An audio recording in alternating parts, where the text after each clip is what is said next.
Hello my dear students, मैं VK राय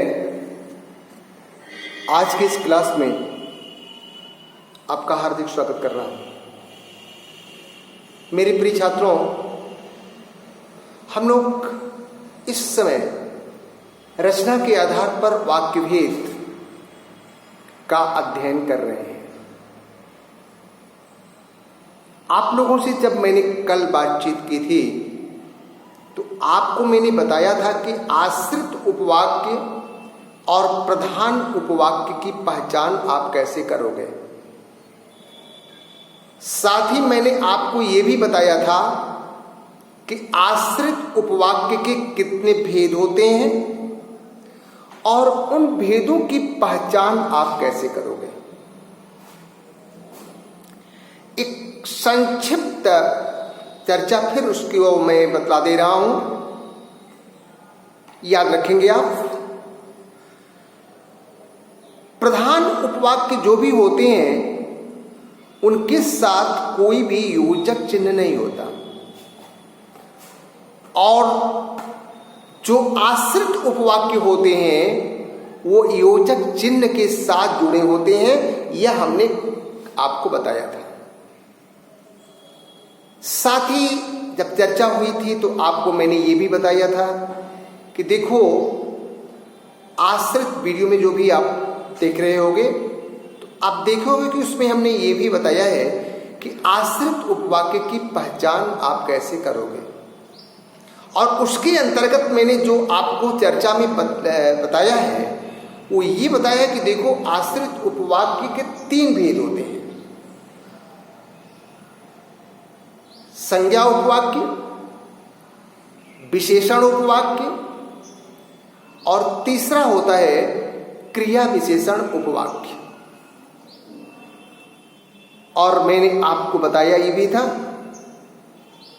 कि देखो, संज्ञा उपवाक्य की पहचान आप कैसे करते हो। तो जब कभी कोई सेंटेंस आपके सामने आए और उस सेंटेंस में आपको की योजक दिखलाई पड़े तो आप जान लेना कि ये संज्ञा उपवाक्य का एग्जाम्पल है। और यदि उसमें कोई भी योजक ना हो दोनों वाक्यों के साथ, और पहले वाक्य के साथ यदि आप क्या से क्वेश्चन कर रहे हो और आपका जवाब यदि की में मिल रहा है, तब आप जान लेना, तब भी जान लेना कि यह संज्ञा उपवाक्य है। कभी कभी पेपरों में दोनों वाक्य दे देता है और उसके साथ योजक चिन्ह नहीं देता। जैसे आपके पेपर में ये दे दे कि राम ने कहा वह आज खेलने जा रहा है, कोई भी योजक नहीं है। आप तुरंत क्वेश्चन कर लो पहले वाले सेंटेंस से क्या जोड़ करके कि राम ने क्या कहा। तो जब कभी आप क्वेश्चन करोगे कि राम ने क्या कहा तो आपको तुरंत जवाब मिल रहा है कि वह आज खेलने जा रहा है। और जो ही आपके जवाब में आंसर में की आया, आप जान लेना कि यह संज्ञा उपवाक्य है। तो इसका मतलब ये हुआ कि जब कोई संज्ञा उपवाक्य का एग्जाम्पल आपके सामने दिखाई पड़ेगा तो उस वाक्य में या तो की योजक चिन्ह होगा या तो दोनों वाक्यों के साथ कोई भी चिन्ह नहीं होगा। और विशेषण में मैंने आपको बतलाया था कि जो जिस जिन से जो भी वाक्य दिखलाई पड़ रहे हो या जिस जिन से बनने वाले शब्दों के साथ जो वाक्य दिखलाई पड़ रहे हो वो आप विशेषण उपवाक्य उसके आंसर में लिखेंगे। और कि जो जिस जिन, इस 4 को छोड़ दीजिए, और इस 4 को छोड़ने के बाद मिश्र वाक्य के जितने भी एग्जाम्पल आपके पेपर में आते हैं वो आश्रित उपवाक्य के अंतर्गत क्रिया विशेषण उपवाक्य माने जाते हैं। उसमें विशेष रूप से है जो, जब, जहां, जैसे ही, वैसे ही और ज्यों ही त्यों ही, और साथ में यद्यपि और की। आज की परिचर्चा हम आगे आपको बताने जा रहे हैं कि आप कैसे किसी भी वाक्य का यदि रूपांतरण करने को आपके पेपर में आ जाए या आपसे पूछ दे कि बता दीजिए कि इस वाक्य का सरल वाक्य क्या होगा, या इस वाक्य का संयुक्त वाक्य क्या होगा, या इस वाक्य का मिश्र वाक्य क्या होगा, तो कैसे आप उसको सरलता से कर सकोगे, आज उसी की चर्चा हम आपसे करने जा रहे हैं। तो उस चर्चा की कड़ी में सबसे पहला हम आपको बतला रहे हैं कि यदि सरल वाक्य में आपके सामने के कारण शब्द दिखलाई पड़े तो आप जब भी उसे चेंज करोगे तो उसका तरीका क्या होगा ये आप जान लीजिए।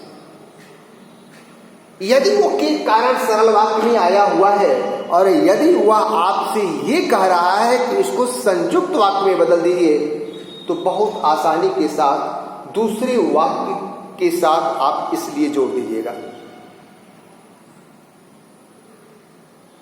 एक चीज और आपको बता दें, उसके बाद तो इसकी चर्चा को थोड़ा सा और आगे बढ़ाया जाए तो थोड़ी सी और आपके लिए सुलभता होगी, आसानी होगी, सुंदरता होगी कि देखो मेरे प्रिय छात्रों कि यदि संयुक्त वाक्य वो आपसे बनाने को कह रहा है तो वाक्य जिस रूप में आपके सामने है, जिस फॉर्मेट में है, आप उसी क्रम में वाक्य को लिखेंगे। अर्थात जो दो वाक्य आपके बनेंगे, जो पहली वाली बात है वह पहला वाक्य होगा, जो दूसरी वाली बात है वो दूसरा वाक्य होगा। सीधी सी बात, इस बात को रखिएगा और बीच में आप योजक जोड़ दीजिएगा आपका। और ये भी ध्यान दीजिए कि संयुक्त वाक्य में नियर अबाउट 95% सेंटेंस जो होते हैं वो सब के सब और योजक से बनते हैं, ये ख्याल कीजिएगा। उसमें और योजक ज्यादा से ज्यादा जुड़ते हैं संयुक्त वाक्य में, और यदि और नहीं जुड़ता है तो उसके बाद आपके पास इसलिए आ सकता है। और संयुक्त वाक्य में इसलिए तब आएगा जब सरल वाक्य में के कारण शब्द आएगा। जैसे मान लीजिए कि आपके पेपर में एग्जाम्पल दे दे कि वह बीमार होने के कारण शहर नहीं गया। आपने जो ही देखा कि इसमें के कारण आया हुआ है, तो ही आप जान लीजिएगा कि जो ही ये संयुक्त वाक्य कह रहा है, तो ही इसके साथ जो इसके बाद वाला आया है, इसके साथ आप इसलिए जोड़ लीजिएगा और इसको आप एक वाक्य बना लीजिएगा। के कारण के पहले इतना अपनी भाषा में आप बनाएंगे। विशेष रूप से आपका प्रयास ये होना चाहिए कि जिस काल में ये सेंटेंस है आप उसी काल में उसका रूपांतरण करना, उसी काल में उसकी चेंजिंग करना, ये सबसे मूल बात ध्यान में रखना। शहर नहीं गया पास्ट टेंस में है वाक्य, भूतकाल में है, इसको भी भूतकाल में बनाओ। वह बीमार था इसलिए शहर नहीं गया। वह बीमार था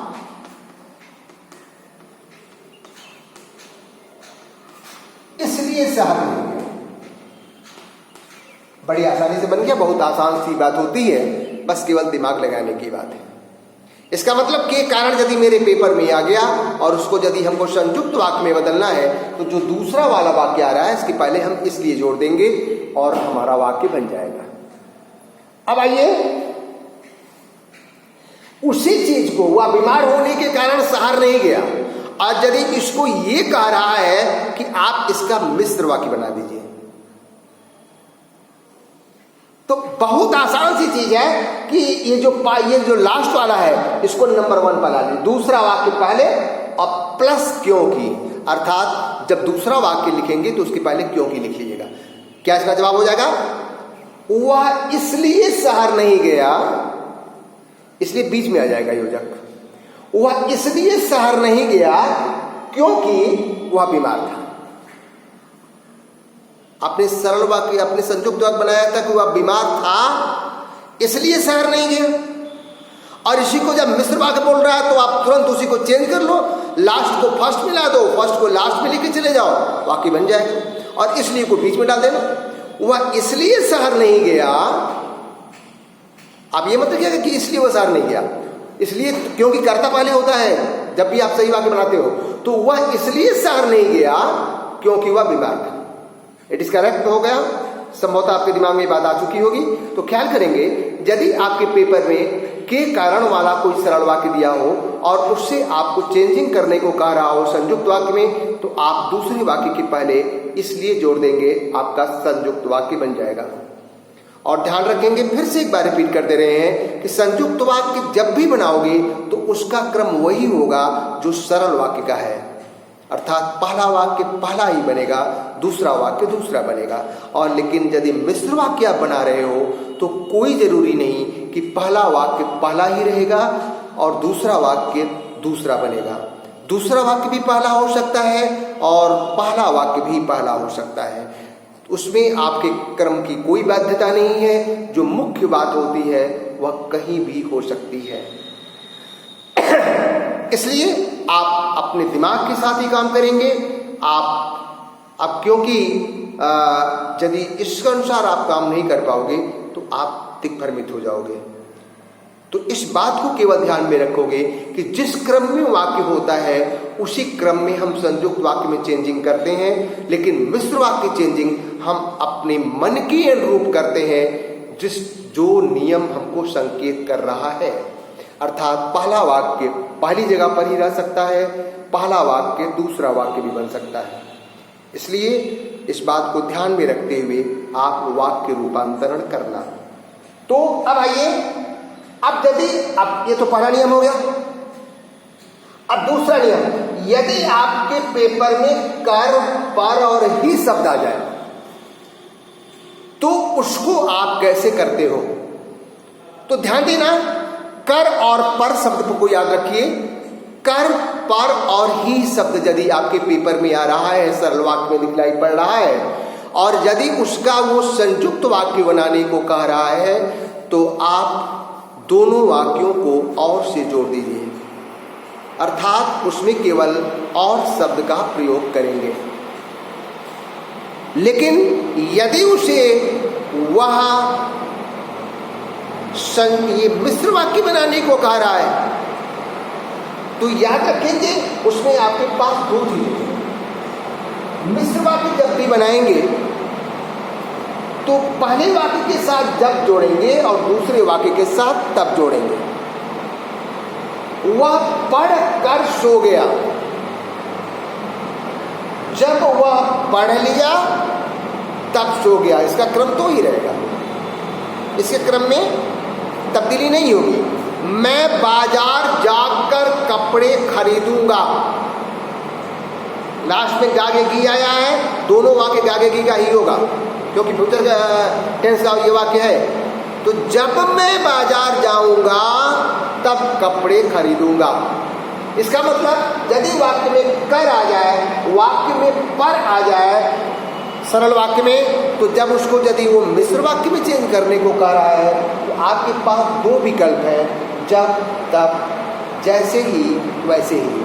ख्याल करेंगे, जब पेपर में ही दिया रहेगा तभी आप जैसे ही और वैसे ही का प्रयोग करेंगे। अध्यापक के जाते ही बच्चे कक्षा से बाहर चले गए, ही आया है, यहाँ जैसे ही तैसे ही का प्रयोग आप करोगे।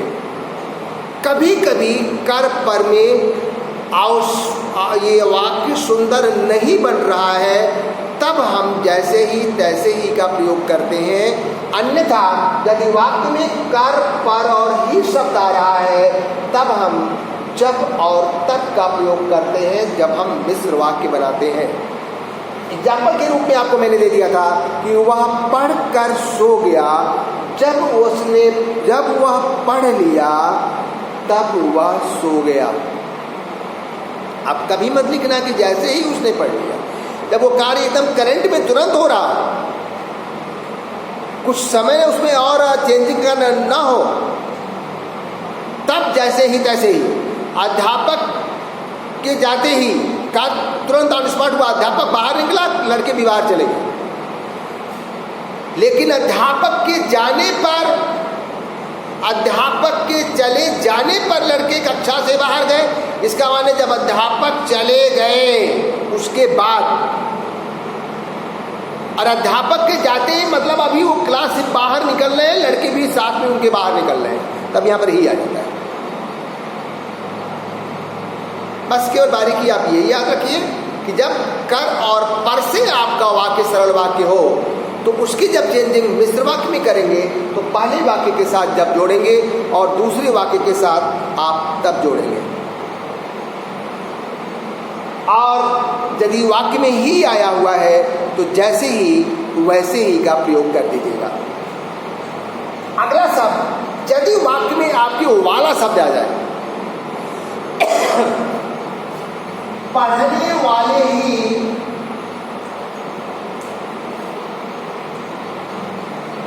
सफल होते हैं,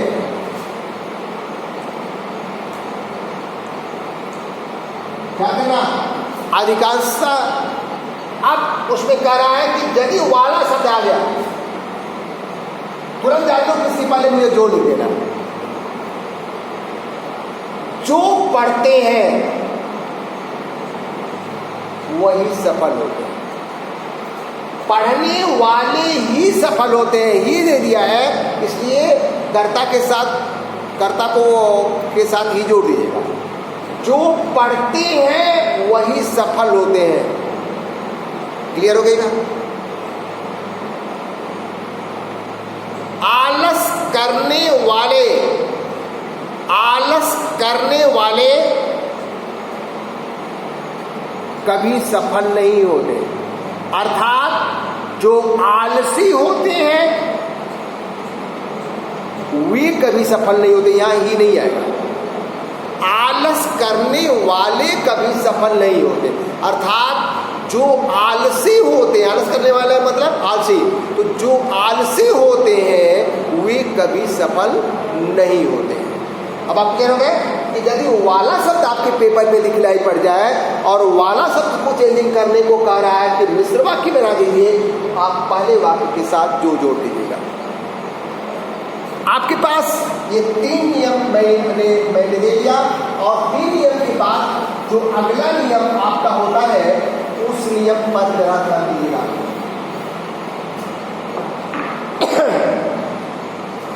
यदि कार्य में, ये आपका चौथा विकल्प होगा, यदि कार्य में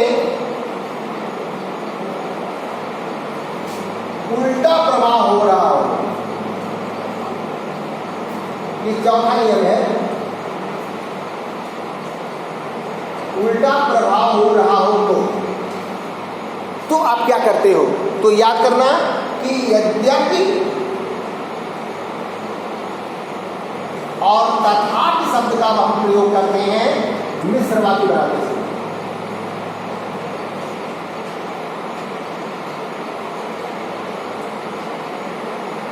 जैसे इसका ले लो, जैसे उसने परिश्रम किया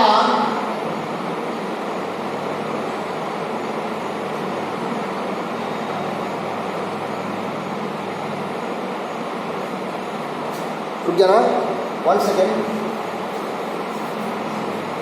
परिश्रम करने के बाद भी, परिश्रम करने के बाद भी उसे अच्छे अंक ना मिले,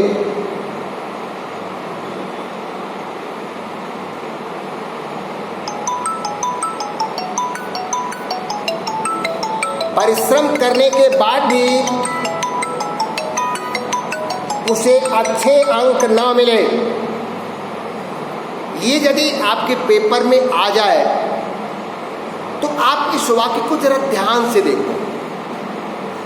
तो इसमें 2 बातें कि परिश्रम करने वाले, परिश्रम करने के बाद भी उसे अच्छे अंक न मिले, अर्थात परिश्रम उसने किया तो उसे अच्छे अंक मिलने चाहिए थे, लेकिन परिश्रम करने के बाद उल्टा प्रभाव हो गया, अंक मिले ही नहीं।